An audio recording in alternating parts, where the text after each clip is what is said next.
Bidadi township ಪ್ರಾಜೆಕ್ಟನ್ನು ವಿರೋಧ ಮಾಡ್ತಾ ಇದ್ದೀರಿ. ಅದು ಪಕ್ಷದ ಪಾಲಿಸಿ ಆಗಿದೆ ಕರ್ನಾಟಕದಲ್ಲಿ. ನಿಮ್ಮ ನ್ಯಾಷನಲ್ ಪಾಲಿಸಿಗೆ ಅದು ವಿರುದ್ಧ ಅಲ್ವಾ ಸರ್? ನಾನು ಕಾಂಗ್ರೆಸ್ನವ್ರಿಗೆ ಕೇಳಿದ ಪ್ರಶ್ನೆನೇ ನಿಮಗೂ ಕೇಳ್ತಾ ಇದ್ದೀನಿ.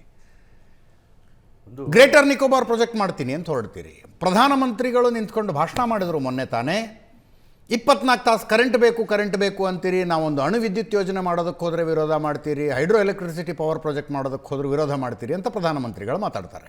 ಹಾಗೆ ಬೆಂಗಳೂರಿನಲ್ಲಿ ಟ್ರಾಫಿಕ್ ಜಾಸ್ತಿ ಆಗಿದೆ, ಜನದಟ್ಟಣೆ ಜಾಸ್ತಿ ಆಗಿದೆ, ಟೌನ್ಶಿಪ್ ಮಾಡ್ತೀವಿ ಅಂದರೆ ನೀವು ವಿರೋಧ ಮಾಡ್ತಾ ಇದ್ದೀರಿ.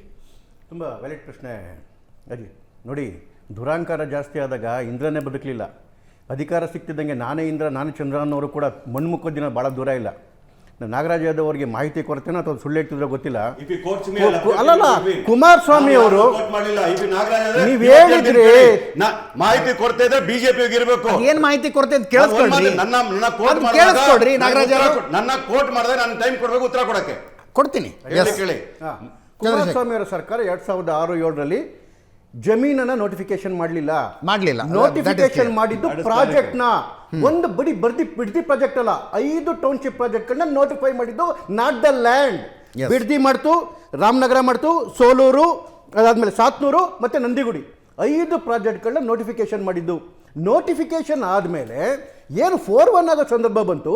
ಆ ಸಂದರ್ಭದಲ್ಲಿ ರೈತರಿಂದ ವಿರೋಧ ಬಂದಾಗ ಆ ಪ್ರಾಜೆಕ್ಟ್ ಅಲ್ಲೇ ಡ್ರಾಪ್ ಮಾಡ್ತು.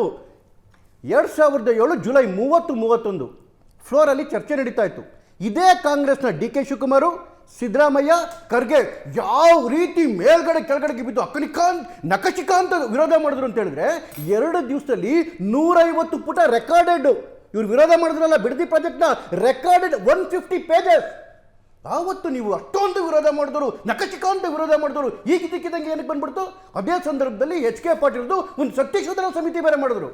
ಏನು ಬಂತು ಸತ್ಯಶೋಧನಾ ಸಮಿತಿನಲ್ಲಿ? ಯಾಕೆ ಆಚೆ ಕಡೆಗೆ ಬಿಡಲಿಲ್ಲ? ಸತ್ಯಶೋಧನಾ ಸಮಿತಿನಲ್ಲಿ ನಮಗೆ ಬಂದಿರೋ ಮಾಹಿತಿ ಪ್ರಕಾರ ಆ ಪ್ರಾಜೆಕ್ಟ್ ಮಾಡಲೇ ಕೊಡ್ದು ಅಂತ ಬಂತು.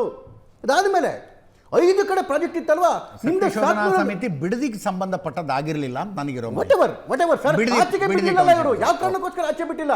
ಅದಾದ್ಮೇಲೆ ಇವ್ರು ಹೇಳಿದ್ರಲ್ಲ 4-1 ಆವತ್ತೇ ಆಗೋಗಿತ್ತು ಅಂತೇಳಿ. 4-1 ಆವತ್ತೇ ಆಗೋಗಿದ್ರೆ ಮಾರ್ಚ್ 2025 ನಿಮ್ಮ ಸರ್ಕಾರ ಏನು ಮಾಡ್ತು ಸ್ವಾಮಿ? Primary notification ಮಾಡಲಿಲ್ವಾ? ಯಾರು ಅದಕ್ಕೆ ಮುಂದಿನ ಮಾಡಿಸಿದ್ದು?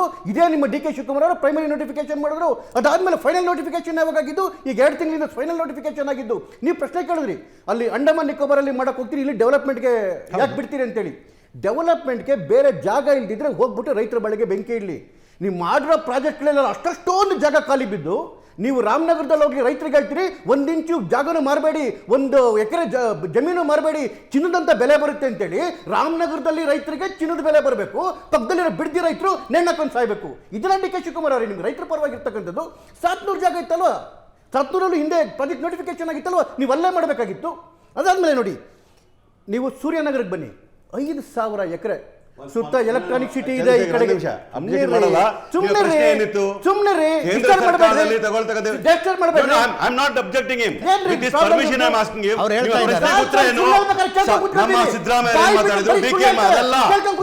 ಪ್ರಶ್ನೆ ನೇರ ಉತ್ತರ ಕೊಡ್ಲಿಕ್ಕೆ ಕೇಳಿ. ಕೇಂದ್ರ ಸರ್ಕಾರ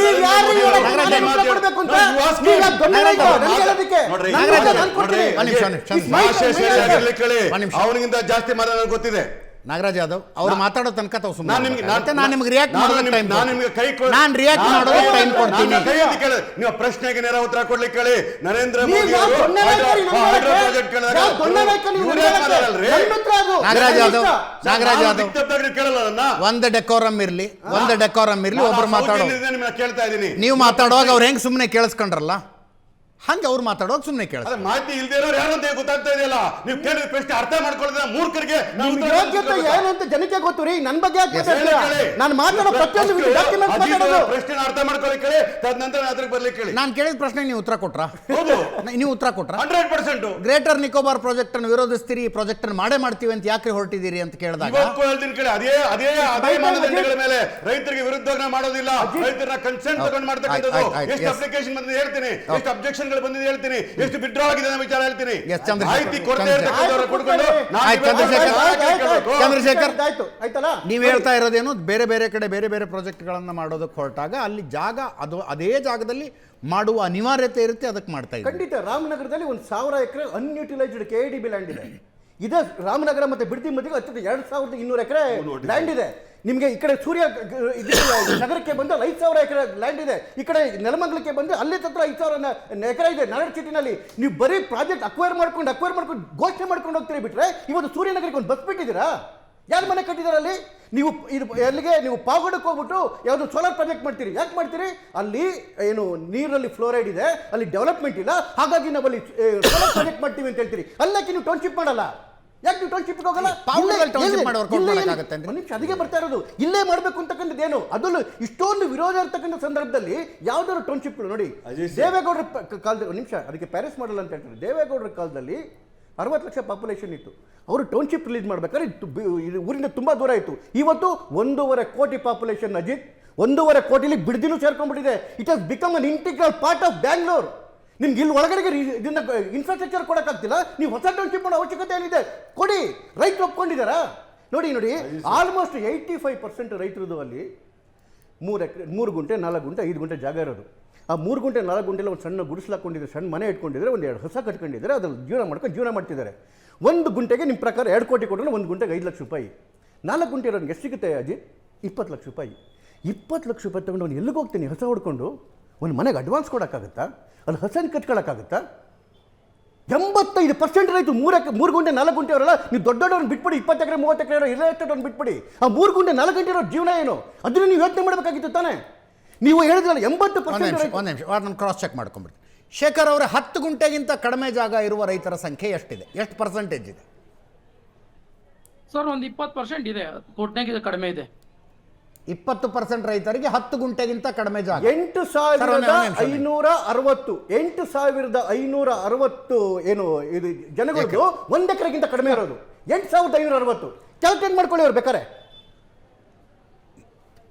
ಎಸ್. ಸೊ ಇಷ್ಟರಲ್ಲಿ ನಿಮಗೆ ಪ್ಲೀಸ್ 3 ಎಕರೆ 4 ಗುಂಟೆ ಅವ್ರನ್ನ ನೀವು ಒಕ್ಕಲೆ ಬುಡ್ಸ್ಬಿಟ್ಟು ಅವ್ರ ಜೀವನಕ್ಕೆ ಬೆಂಕಿ ಇಟ್ಟ ಮೇಲೆ ಅದು ಮಾಡ್ತಕ್ಕಂಥ ಅವಶ್ಯಕತೆ ಏನಿದೆ? ಪಕ್ಕದಲ್ಲಿ ಲ್ಯಾಂಡ್ ಇದೆ, ಗೌರ್ಮೆಂಟ್ ಲ್ಯಾಂಡ್ ಇದೆ, KIDB ಲ್ಯಾಂಡ್ ಇದೆ. ಇಡೀ ರಾಜ್ಯದಲ್ಲಿ 1,55,000 ಎಕರೆ KIDB ಅಕ್ವೈರ್ ಮಾಡಿಕೊಂಡು ಕಂಪನ್ಸೇಷನ್ ಕೊಟ್ಟಾಗಿರೋದು.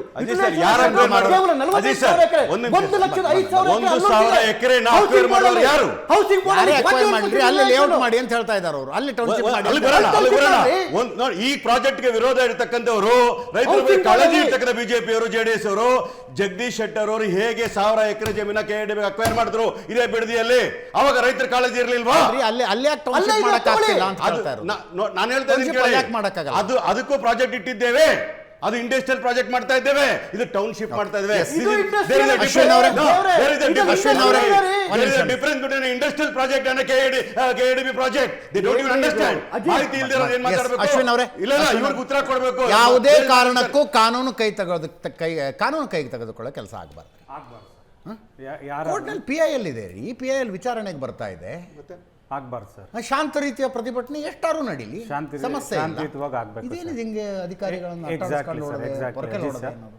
ಕರೆಕ್ಟ್ ನೀವು ಕೇಳಿ. ಅಂದ್ರೆ ಮತ್ತೊಂದು ನಂದಿಗ್ರಾಮ ದೃಶ್ಯ ನಾವು ಕರ್ನಾಟಕದಲ್ಲಿ ನೋಡ್ಬೇಕಾ? ಅದು ನೋಡಿದ್ವಿ, ನಾವೆಲ್ಲರೂ ನೋಡಿದೀವಿ. ಅವತ್ತಿನ ಕಾಲದಲ್ಲಿ ಸುಮಾರು ಒಂದು ದಶಕದ ಮೇಲೇನೆ ಆಯ್ತು ಅದು ನೋಡಿದ್ದೀವಿ. ಶಾಂತಿಯುತವಾಗಲೇ 489 ದಿನ ಶಾಂತಿಯುತವಾಗಿ ಬಿಡದಿ ಅಲ್ಲಿನಂಥ ರೈತರು ಸಂತ್ರಸ್ತರು ಅಲ್ಲಿ ಪ್ರತಿಭಟನೆ ಮಾಡ್ತಿದ್ದಾರೆ. ಇವತ್ತು ಮಂಡಲಹಳ್ಳಿಲಿ ಆಗಿರೋಂಥದ್ದು ಕತೆ ಇಷ್ಟೇ ಸರ್. ಯಾವ ಮೋಟಿವೇಶನ್ ಇಲ್ಲ ರೈತರಿಗೆ, ಯಾವ ಇಂಟೆನ್ಷನ್ ಇಲ್ಲ. ಯಾರು ಕತ್ತಿ ಕೊಡಲಿ ಆರೆ ಗುದ್ಲಿ ಯಾರೂ ತಗೊಂಡು ಬಂದಿಲ್ಲ. ಒಂದು ಚಳುವಳಿ ಮೂಲಕ ಗಾಂಧಿ ತತ್ವನ ಪಾಲಿಸಿ ಚಳುವಳಿ ಮೂಲಕ ಅಲ್ಲಿ ಬಂದಿದ್ದಂಥವ್ರು ಎಲ್ಲರೂ ಅರ್ಥ ಮಾಡ್ಕೋಬೇಕು. ಅಧಿಕಾರಿಗಳು ಪೊಲೀಸವರು ಹೇಗೆ ನಡ್ಕೊಂಡ್ರು ಅಂತ ತಿಳ್ಕೊಬೇಕು. ಅಲ್ಲಿ ಏನು ಕನ್ಸೆಂಟ್ ಅವಾರ್ಡ್ ಏನಿದೆ, ಯಾರು ಕೊಟ್ಟಿದ್ದಾರೆ, ಅವ್ರ ಹತ್ರ ನಾವು ಸರ್ವೆ ಮಾಡ್ತೀವಿ ಅಂತ ಬೆಳಿಗ್ಗೆ ಬಂದಂಥ ಅಧಿಕಾರಿಗಳು ಹೇಳಿದ್ದಾರೆ. ಇವ್ರು ಏನು ಮಾಡಿದ್ರು? ಯಾರು ಅಲ್ಲಿ ವಿರೋಧ ವ್ಯಕ್ತಪಡಿಸ್ತಿದ್ದಾರೆ ಅವ್ರದ್ದೂ ಅಲ್ಲಿ ಸರ್ವೆಗೆ ನಿಂತ್ಕೊಂಡಾಗ ರೈತರು ಏನು ಮಾಡಬೇಕು? ಆವಾಗ ರೈತರು ಮತ್ತು ಅಧಿಕಾರಿಗಳು ಮತ್ತು ಚಕಮಕಿ ಆಯಿತು. ಆದಮೇಲೆ ಏನು ಮಾಡಿದ್ರು ಅಧಿಕಾರಿಗಳು? ಬೇಡ ನಾವು ಹೋಗ್ಬಿಡ್ತೀವಿ ವಾಪಸ್ಸು ಅಂದರು. ರೈತರು ಕೇಳಿದ್ರು, ಒಂದು ಮುಚ್ಚಳಿಕೆ ಪತ್ರ ನಮಗೆ ಬರೆದು ಕೊಡಿ.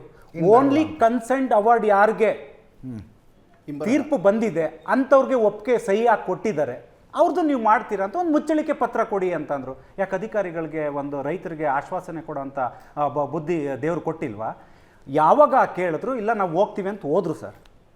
ಒಂದು ಅರ್ಧ ಗಂಟೆ ಆದಮೇಲೆ ಒಂದು ಕಳ್ಳ ಮಾರ್ಗದಲ್ಲಿ ಬಂದರು. ಈ ರೈತರೆಲ್ಲ ಹೋಗ್ತಿದ್ದಾರೆ, ಅವರ 489 ದಿನ ಪ್ರತಿಭಟನೆ ಮಾಡೋ ಜಾಗಕ್ಕೆ ಹೋಗ್ತಿದ್ದಾರೆ ಅಂತ ಗೊತ್ತಾದ್ಮೇಲೆ ಒಂದು ಕಳ್ಳ ದಾರಿ ಮೂಲಕ ಬಂದರು. ಯಾಕೆ ಬರಬೇಕು ಸರ್? ಅದನ್ನು ಅವ್ರ MLAಗೋ ಇಲ್ಲಾಂದರೆ ಬಿಡಿ ಅಧಿಕಾರಿಗಳಿಗೋ ಹೇಳ್ಬೇಕಲ್ವಾ? ಯಾವ ಒಂದು ಹಕ್ಕಿಲ್ಲ ಅಲ್ಲ, ರೈತರು ಪಿತ್ರಾರ್ಜಿತ ಆಸ್ತಿ ಸರ್. ಇಲ್ಲಿ ಯಾವುದೋ ಒಂದು ರಾಜಕಾಲುವೆ ಮೇಲೆ ಮನೆ ಕಟ್ಟಿರೋದು, ಇಲ್ಲಿ ಯಾವುದೋ ಒಂದು ಮನೆ ಕಟ್ಟಿದ್ರೆ ಟಿವಿನಲ್ಲಿ ನೋಡ್ತಿರೋ ನಮಗೆ ಬೇಜಾರಾಗುತ್ತೆ, ಏನಪ್ಪ ಹೊಡೆದಾಕ್ತಾರೋ ಇಷ್ಟೊಟ್ಟು ಮನೆನ. ನೀವು ಸುಳ್ಳು ಹೇಳ್ತೀರಿ ಸರ್. ಆ ಸ್ಥಳದಲ್ಲಿ ಶೇಖರ್ ಅವರೇ, ನಾನು ನಿಮ್ಮ ಹತ್ರನೇ ಕ್ರಾಸ್ ಚೆಕ್ ಮಾಡ್ಕೋತೀನಿ ಅದನ್ನ. ಶೇಖರ್ ಅವರೇ, ನಾನು ನಿಮ್ಮ ಹತ್ರನೇ ಕ್ರಾಸ್ ಚೆಕ್ ಮಾಡ್ಕೋತೀನಿ. ಅವ್ರ ಮಾತು ಮುಗಿಸಿದ್ಮೇಲೆ ನಿಮ್ಮನ್ನೇ ಕೇಳ್ತೀನಿ ಅವ್ರು ಹೇಳಿದ್ ಕರೆಕ್ಟಾ ಅಂತ, ಪ್ಲೀಸ್. ಆಯ್ತಾ ಸರ್? ಇಲ್ಲಿ ರೈತರ ಮೇಲೆ ಗೂಬೆ ಕೂರ್ಸೋದು ಬೇಡ. ಶೇಖರ್ ಅವರಾಗಿರ್ಲಿ, ಪ್ರಕಾಶ್ ಅವರಾಗಿರ್ಲಿ, ಅವ್ರು ರೈತರು ಹಿತ ಕಾಪಾಡ್ತೀನಿ ಅಂತ ಮಾನ್ಯ ಕುಮಾರಣ್ಣ ಅವರು ಹೇಳಿರೋದು. ಯಾವ ರಾಜಕೀಯ ನಮಗೇನಲ್ಲಿ ಚುನಾವಣೆಗೆ ಹೋಗೋಂಥ ಅವಶ್ಯಕತೆ ಇಲ್ಲ. ನೀವುಗಳು ಒಗ್ಗಟ್ಟಾಗಿರಿ. 11 ಬಾರಿ ಮನವಿ ಕೊಟ್ಟಿದ್ದಾರೆ ಸರ್, ಇನ್ಕ್ಲೂಡಿಂಗ್ CM DC ಇಂದ 11 ಬಾರಿ ಮನವಿ ಕೊಟ್ಟಿದ್ದಾರೆ. ನಾನು ಕೇಳೋದು ಇಷ್ಟೇ ಸರ್, ಪಕ್ಷದ ವಕ್ತಾರನಾಗಿ. ಯಾಕೆಂದ್ರೆ ಕಾನೂನು ಹೇಳುತ್ತೆ ರೀ, 80% ರೈತರ ಕನ್ಸೆಂಟ್ ಇರಬೇಕು ಅಂತ ಕಾನೂನು ಹೇಳುತ್ತೆ. 80% ರೈತರು ಒಪ್ಕೊಂಡಿದಾರ ಒಪ್ಕೊಂಡಿಲ್ಲ ಅನ್ನೋದು ಗೊತ್ತಾಗಬೇಕು. ಟಾಪಿಕ್ ಚೇಂಜ್ ಸರ್, ದಯವಿಟ್ಟು 20 ಸೆಕೆಂಡ್ ಅಂತ. ಪ್ರತಿಯೊಂದು ವಿಚಾರಕ್ಕೂ ಕಾಂಗ್ರೆಸ್ ಅವರು ಮಾನ್ಯ ಕುಮಾರಣ್ಣ ಅವ್ರ ಮೇಲೆ ಗೂಬೆ ಕೂರಿಸ್ಲಿಕ್ಕೆ ಬರ್ತಾರಲ್ವ ಸರ್? 489 ದಿನ ಪ್ರತಿಭಟನೆ ಆಗ್ತಿದೆ ಅಲ್ವಾ? ಸೊ ಶಾಸಕರು ಅಲ್ಲಿ ಕನಕಪುರಕ್ಕೊಂದು ನ್ಯಾಯ ಅವ್ರು ತೋರಿಸ್ತಿದ್ದಾರೆ, ಇಲ್ಲಿ ಮಾಗಡಿನಲ್ಲಿ ಬಂದಿರೋರು ಒಂದು ವೈಟ್ ಪೇಪರಲ್ಲಿ ತೋರಿಸಿ. ನಾವು 80% ರೈತರ ಸಮ್ಮತಿ 40% ತೋರಿಸ್ಲಿಕ್ಕೆ 489 ದಿನ ಬೇಕಾ? ಶಾಸಕರಿಗೆ, ಅಲ್ಲಿನ ಸಚಿವರಿಗೆ, ಅಲ್ಲಿನ ಜಿಲ್ಲಾಧಿಕಾರಿಗಳಿಗೆ. ಶೇಖರ್ ಅವರ ಗ್ರಾಮ ಪಂಚಾಯತಿಲಿ ಒಂದು ನೋಟಿಸ್ ಬೋರ್ಡ್ ಇರುತ್ತೆ. ಒಂದೇ ನಿಮಿಷ. ಶೇಖರ್ ಅವರ ಗ್ರಾಮ ಪಂಚಾಯತಿಲಿ ಒಂದು ನೋಟಿಸ್ ಬೋರ್ಡ್ ಇರುತ್ತಪ್ಪ. ಲಿಸ್ಟ್ ಪ್ರಿಂಟ್ ಔಟ್ ತೆಗೆದು ನೋಟಿಸ್ ಬೋರ್ಡಿಗೆ ಹಾಕಕ್ಕೇನು?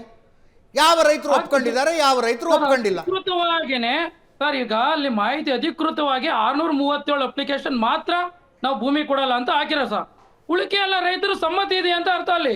ಶೇಖರ್ ಅಧಿಕಾರಿಗಳು ಓಡೋದ ಮೇಲೆ ಹಿಂಬದಿ ಕಳ್ಳ ದಾರಿನಲ್ಲಿ ಬರೋಂತ ಅವಶ್ಯಕತೆ ಏನಿದೆ ಸರ್? ಒಂದ್ ಸೆಕೆಂಡ್ ಹೇಳ್ಬಿಡ್ತೀನಿ. ನಾನು ಶೇಖರ್ ಅವರು ಮನವರಿಕೆ ಮಾಡ್ಕೊಡ್ತೀನಿ. ಶೇಖರ್ ಅವರೇ ಕೇಳಿಸ್ಕೊಳ್ಳಿ, ದಯಮಾಡಿ ಕೇಳಿಸ್ಕೊಳ್ಳಿ. ನೀವು ನಾವೆಲ್ಲ ಕೇಳಿಸ್ಕೊಳ್ಳಿ ಅಣ್ಣ, ಒಂದೇ ಒಂದ್ ಸೆಕೆಂಡ್. ಅಜಿತ್ ಸರ್, ಸಿಂಪಲ್ ಇಷ್ಟೇ ಸರ್.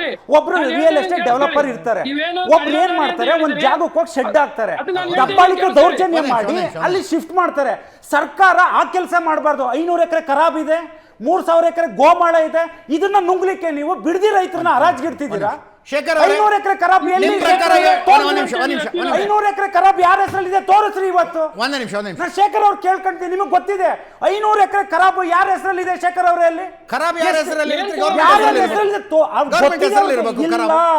ಅದೇನಾವ್ ತಿಳ್ಕೊಂಡಿರೋದು? ಇವತ್ತು ಏನು ಶಾಸಕರು ಇವತ್ತು ಸರ್ಕಾರ ನಡೆಸ್ತೀರಂತವ್ರು ಇದ್ದಾರೆ, 500 ಎಕರೆ ತೋರಿಸ್ರಿ ಶೇಖರ್ ಅವರೇ. ನಾನು ಆರಂಭದಲ್ಲಿದ್ದೀನಿ, ಇದನ್ನೇ ನಾನು ಕೇಳ್ತಿರೋದು. ಅಜಿತ್ ಸರ್, ನೀವು ಒಂದ್ ಸ್ವಲ್ಪ ಪರಿಗಣನೆಗೆ ತಗೊಳ್ಳಿ. ಈ ಆರೋಪ ನನ್ನ ಕಿವಿಗೂ ಬಿದ್ದಿದೆ. 500 ಎಕರೆ ಮಾಡಿ ಕೊಟ್ಟಿದ್ದಾರೆ ಅಂತ. ಅಲ್ಲಿಗೆ 2 ಕೋಟಿ ರೂಪಾಯಿ 1,000 ಕೋಟಿ ರೂಪಾಯಿ ಕೊಟ್ಬಿಡ್ತೀರಾ ಅವ್ರಿಗೆ? ಗೋಮಾಳ ಯಾರ ಹೆಸರಿಗೆ ಬರ್ಕೊಟ್ಬಿಡ್ತೀರಾ? ಮಂಡ್ಲಹಳ್ಳಿಲಿ ಹೋಗ್ತೀನಿ ಅಂತ ವಾಪಸ್ ಹೋದ ಅಧಿಕಾರಿಗಳು ಕಳ್ದಾರಿಲಿ ಯಾಕೆ ಬಂದ್ರು ಹೇಳ್ರಿ ಶೇಖರ್. ಒಂದ್ ನಿಮಿಷ. ನಿಮ್ ಶೇಖರ್ ಅವರೇ, ನಿಮ್ ಪ್ರಕಾರ ಎಷ್ಟು ಜನ ರೈತರ ವಿರೋಧ ಇದೆ? ಕಳದಾರಿಲಿ ಯಾರು ಬರ್ಲಿಲ್ಲ. ನೀವೀಗ ಮಂಡ್ಲಹಳ್ಳಿ ಗ್ರಾಮದಲ್ಲಿ ಎಷ್ಟು ರೈತರು ಮಾತಾಡಿ ಪ್ಲೀಸ್. ನಿಮ್ ಪ್ರಕಾರ ನಾನು ಸ್ಥಳದಲ್ಲಿದ್ದ ನಾನು ಗೊತ್ತೇನಿತ್ತು ಅಂತ. ಒಂದೇ ನಿಮಿಷ ಮಾತಾಡಿಸ್ತೀನಿ. ಶೇಕಡ 70-80% ನೀವು ಸರ್, ಒಂದೇ ನಿಮಿಷ ಇರಿ ಸರ್. ಶೇಖರ್, ಒಂದ್ ನಿಮಿಷ ಇರಪ್ಪ. ಒಂದ್ ನಿಮಿಷ ಪ್ರಕಾಶ್ ಅವರೇ, ಸ್ಥಳದಲ್ಲೇ ಇದ್ದವನು ವಿರೋಧ. ಸರ್, ಈಗ ಅಶ್ವಿನ್ ಅವ್ರಿಗೆ ಒಂದು ಮಾಹಿತಿ, ಮಂಡ್ಲಹಳ್ಳಿ ಗ್ರಾಮದಲ್ಲಿ ಎಷ್ಟು ರೈತರವ್ರೆ, ಎಷ್ಟು ಜನ ಒಪ್ಪಿಗೆ ಕೊಟ್ಟಾರೆ, ಎಷ್ಟು ಜನ ನಾನು ಅದಕ್ಕೆ ಆನ್ಸರ್ ಮಾಡ್ತೀನಿ. ಶೇಖರ್ ಅವರೇ, ಒಂದ್ ನಿಮಿಷ ಇಷ್ಟೇ ಸಿಂಪಲ್. ಆಯ್ತಪ್ಪ, ನೀವು ರೈತನ ಮಗನೇ, ನಾನು ರೈತನ ಮಗನೇ, ಸಿಂಪಲ್ ಆಗಿ ಕೇಳ್ತೀನಿ. ಅಲ್ಲಿ ಬಂದಂತವ್ರು ಮುಚ್ಚಳಿಕೆ ಪತ್ರ ಬರ್ಕೊಡಿ ಅಂತ ರೈತರು ಕೇಳಿದಾಗ ಅಧಿಕಾರಿಗಳು ಬರ್ಕೊಡ್ದೆ ನಾವು ವಾಪಸ್ ಹೋಗ್ತೀವಿ ಅಂದವರು ಕಳ್ದಾರಿಲಿ ಯಾಕ್ರಿ ಹೋದ್ರು ಪುನಃ ಸರ್ವೆ ಮಾಡಕ್ಕೆ? ಅಧಿಕಾರ ಇದೆ.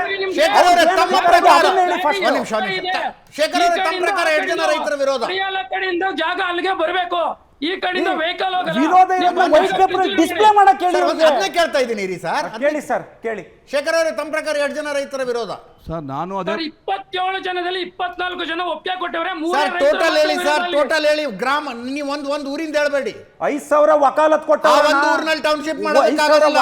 ಒಂದು ನಿಮಿಷ, ಟೌನ್ಶಿಪ್ ಒಂದೊಂದು ಊರಿನಲ್ಲಿ ಮಾಡೋದಕ್ಕಾಗೋದಿಲ್ಲ ಸರ್. ಇನ್ನೂ ಒಂದು ಪ್ರಶ್ನೆ ಅವ್ರಿಗೆ ಈಸಿಯಾಗಿ ಹೇಳ ಸರ್.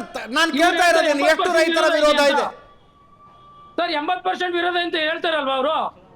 ನಿಮ್ಮ ಪ್ರಕಾರ ಸುಮ್ಮನೆ ರೀ.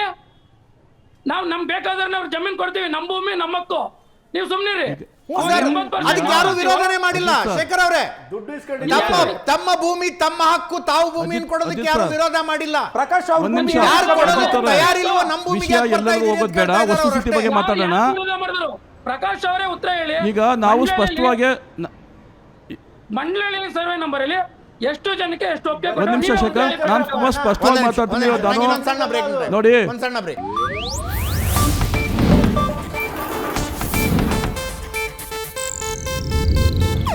ಇದು ಏಷ್ಯಾನೆಟ್ ನ್ಯೂಸ್ ನೆಟ್ವರ್ಕ್ ಪ್ರಸ್ತುತಿ.